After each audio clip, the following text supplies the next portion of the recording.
C'est la folie à l'université Félix Houphouët-Boigny de Cocody. Au coup des sifflets finales, les étudiants ivres de joie célèbrent le triomphe des éléphants de Côte d'Ivoire.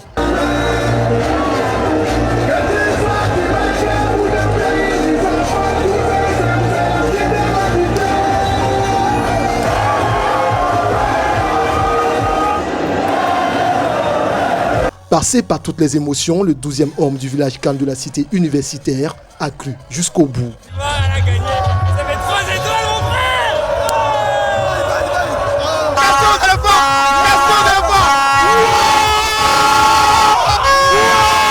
Grâce, n'est-ce pas, à la générosité du ministre Adama Diawara, l'université est en effervescence. Tous ces étudiants que vous voyez sont tous mobilisés. Ils ont prié, oui, ils ont chanté, oui, à l'honneur de la Côte d'Ivoire, au soutien des éléphants. Victoire, victoire, victoire. Chez nous, la bombe ne bougera pas, elle est restée. C'est notre canne, on organise un bien plan. Miraculeux, revenant, fantôme, comme le disent les supporters, les éléphants de Côte d'Ivoire sont champions d'Afrique grâce à 2 coups de marteau sur la tête des Super Eagles du Nigeria. Une victoire célébrée par plus de 5000 étudiants du village Khan du CRU 1 de l'université de Cocody.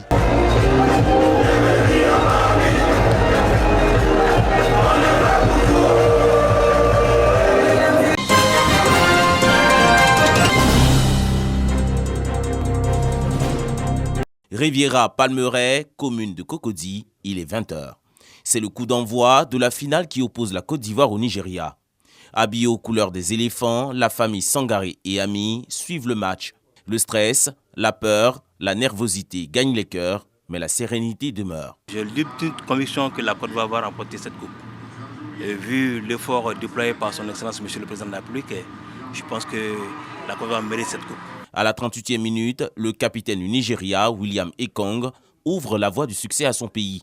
Douche froide pour les supporters des éléphants. À Port-Bouët, à la Cité de l'Air, ici, c'est une autre ambiance. Begré et ses amis ne peuvent pas se contenir. Message entendu par les pachydermes. À la 62e minute, Franck Kessié égalise, c'est la délivrance. Quand des frères et sœurs sont unis dans la foi en Allah et croient à leurs propres œuvres, Dieu poursuit toujours et les élève toujours. Sébastien Haller délivre tout le pays d'un geste plein de malice et donne l'avantage aux éléphants. Au coup de sifflet final, c'est la joie totale. Mon pays vient de gagner la coupe avec une équipe talentueuse, de joueurs de valeur. Vraiment, on remercie le Seigneur. Parti de zéro pour devenir héros, nous sommes vraiment surpris, nous sommes vraiment contents. On a vu une équipe qui a vraiment bien joué et je pense que cette victoire était vraiment méritée.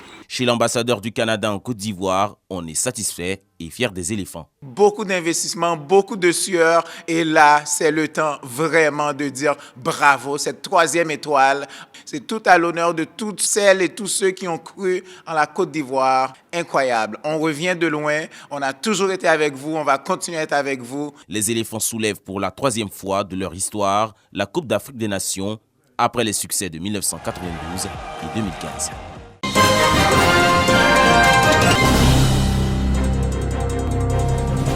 La Côte d'Ivoire occupe la vice-présidence du conseil d'administration de ONU Femmes au titre du groupe Afrique depuis exactement 1 mois. Ce mandat enregistre des initiatives majeures.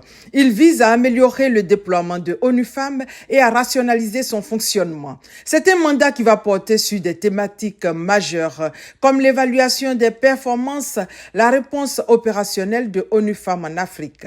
L'élection donc de la Côte d'Ivoire à la vice-présidence de ONU Femmes est le fruit d'un engagement fort du gouvernement ivoirien pendant les 2 dernières années sur les grands segments de l'égalité des genres, tant au plan national qu'international. Pour arriver à ce résultat, la ministre de la Femme, de la Famille et de l'Enfant, sous le leadership du président Alassane Ouattara, a conduit une série de plaidoyers sur les thématiques clés, notamment l'autonomisation des femmes à l'ère du numérique, le financement sensible au genre, le lien entre l'émancipation de la femme et la protection de l'enfant, femmes, paix et sécurité, Ces initiatives ont permis de mobiliser des instances de décision du système des Nations Unies à prendre en compte les questions de l'égalité entre hommes et femmes. Cette intensité et cette insistance dans le plaidoyer au niveau régional a connu un écho favorable au niveau multilatéral.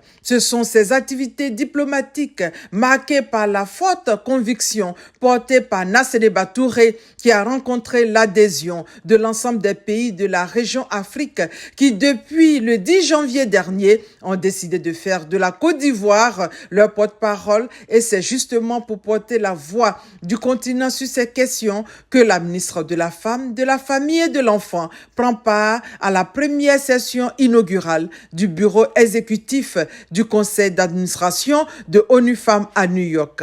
Session qui s'ouvre ce lundi 12 février à la mission permanente de Côte d'Ivoire auprès des Nations Unies.